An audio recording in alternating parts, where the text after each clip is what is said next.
Halo semuanya, langsung aja ya, welcome ke sesi bedah materi kita kali ini. Hari ini kita bakal ngelakuin satu reality check yang bener-bener gila. Kita bakal ngebayangin masuk ke point of view orang paling tajir yang pernah hidup di bumi. Siapin mental lo deh, soalnya realita punya duit unlimited itu, ya nggak seindah feed Instagram yang tiap hari lo lihat. Coba deh lo bayangin bentar, lo punya duit segunung, harta melimpah ruah. Tapi, lo nggak akan pernah bisa nongkrong santai lagi di kedai kopi langganan lo. Nggak ada lagi tuh ceritanya ngopi-ngopi chill sambil nongkrong di pinggir jalan. Terus, apakah fantasi cuan maksimal ini beneran worth it, bro? Atau jangan-jangan ini malah jadi semacam jebakan Batman buat hidup lo? Oke, kita masuk ke bagian pertama. Lo jadi triliuner baru, terus ngapain nih? Dopamin hitnya kayak gimana? Bayangin, lo baru aja jadi triliuner. Bukan miliarder lagi ya, tapi triliuner. Kekayaan lo ini literally lebih gede dari gabungan 4 Jeff Bezos. Mind-blowing banget kan? Dunia benar-benar ada di genggaman lo. 2.700. Lo tahu nggak nyangka apa? Gini, kalau lo ngabisin duit $1 juta atau sekitar 15 miliar rupiah setiap hari, lo butuh waktu 2.700 tahun sampai lo bener-bener jatuh miskin. Duit lo secara harfiah udah nggak berseri lagi, bro. Gila nggak tuh? Terus pastinya lo mulai flexing dong. Lo butuh mobil nih. Tapi karena lo triliuner, lo nggak cuma beli satu mobil Bugatti. Nanggung amat. Lo langsung beli seluruh perusahaan Bugatti seharga $2 miliar.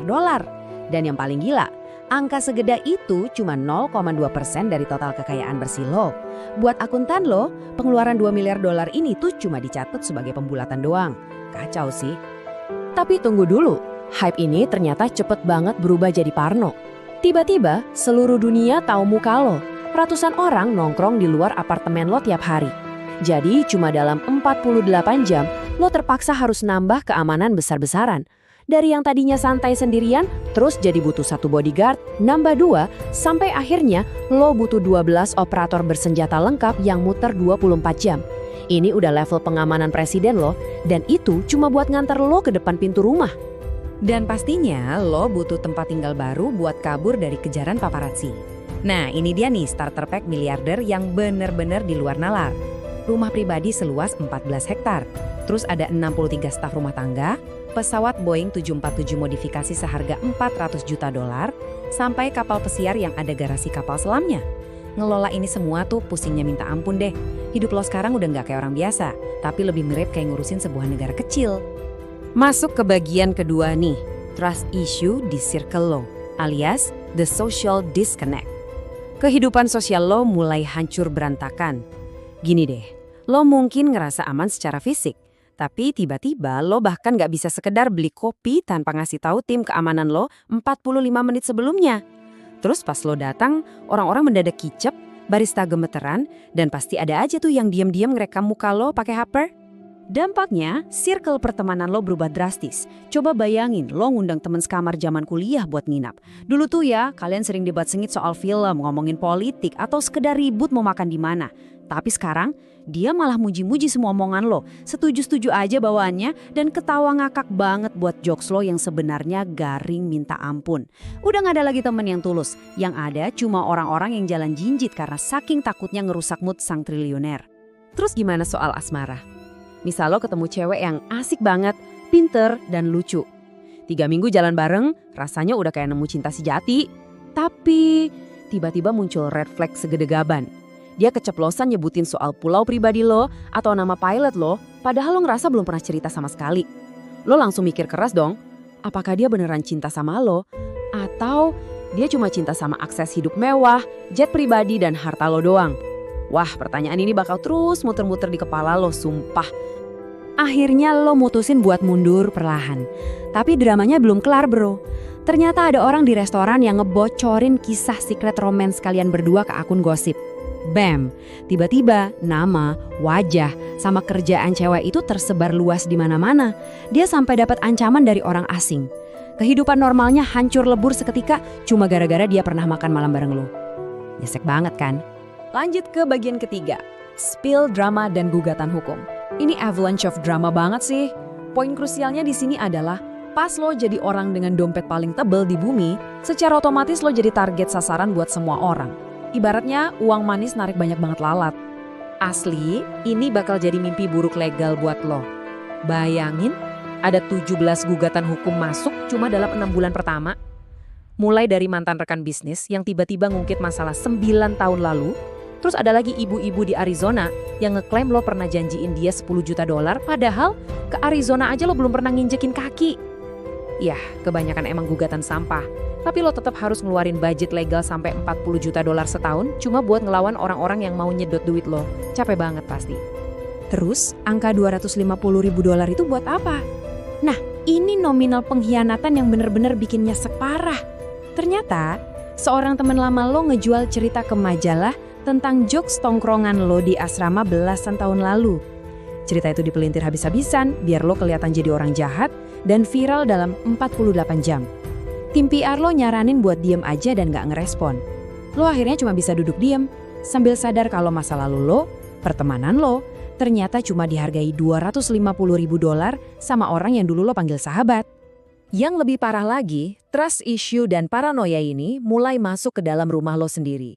Tim keamanan lo akhirnya nemuin ada staf yang diam-diam dibayar buat ngebocorin info lo ke tabloid. Dari ngelacak metadata sebuah foto, mereka berhasil ngerucutin sumbernya ke sebuah jendela di sayap timur rumah lo. Dan ternyata pelakunya itu Linda, asisten rumah tangga lo sendiri. Lo ujung-ujungnya cuma bisa ngeliatin dari balik jendela lantai 2 waktu Linda dikawal keluar dari gerbang sama petugas keamanan lo. Dingin dan sepi banget rasanya kan? Sekarang kita turunin dikit temponya. Kita masuk ke bagian terakhir. Harta, tahta, tapi kesepian total. The chilling void. Ini tuh fase di mana realita dari semua cuan yang lo kumpulin tadi bener-bener menampar sisi psikologis lo dengan sangat brutal. Coba lo rasain kontras yang bener-bener tragis ini. Nyokap lo nelpon di hari Minggu pagi, ngobrol santai banget soal burung di tamannya.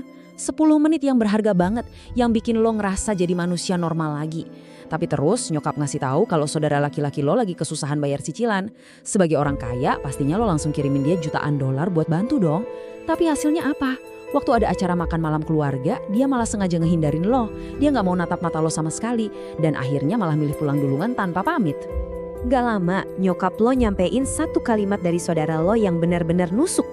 Dia bilang, lo ngancurin keluarga ini. Semuanya berubah sejak uang itu datang. Sakit banget kan dengernya. Tapi nyatanya lo emang gak bisa ngebalikin keadaan. Trauma dan gap gede yang diciptain gara-gara uang ini beneran gak bisa lo selesain sesimpel lo beli jet pribadi atau nyewa bodyguard tambahan. Dan inilah puncak dari ironi hidup flexing lo. Lo lagi asik ngeliatin pemandangan sunset paling gila di dunia, langsung dari atas dek kapal pesiar lo yang harganya 600 juta dolar, makanan lo disiapin langsung sama koki bintang Michelin, tapi faktanya meja makan itu cuma diset untuk satu orang. Ya, cuma buat lo. Lo punya akses ke pengalaman paling mewah di dunia. Tapi lo nikmatin itu semua sendirian. Jam 3 pagi, lo kebangun dari tidur.